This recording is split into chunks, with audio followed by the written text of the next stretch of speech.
প্রায় 30 বছর ধরে আটকে ছিল এই সিনেমা। রজনীকান্ত, অমরেশ পুরী, হেমা মালিনী, শত্রুঘ্ন সিনহা, কে নেই এই সিনেমাতে।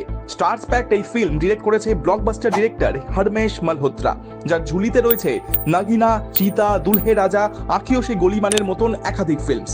ফাইনালি সেটা রিলিজ হতে চলেছে আফটার 37 ইয়ার্স। ফিল্মের ডিরেক্টর মারা গিয়েছেন 2005-এই। ফিল্মের সঙ্গে যুক্ত একাধিক টেকনিশিয়ানও পরলোকে, কিন্তু প্রডিউসার জীবিত।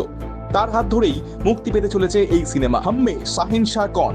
প্রডিউসারের খামখেয়ালির জন্যই আটকে গেছিল রিলিজ। শুটিং করিয়ে, পোস্ট প্রোডাকশন করিয়ে, সেন্সর করার হককে না সামলে বিদেশ চলে গিয়ে নিউ বিজনেস পেতেছিল প্রডিউসার রাজা রয়।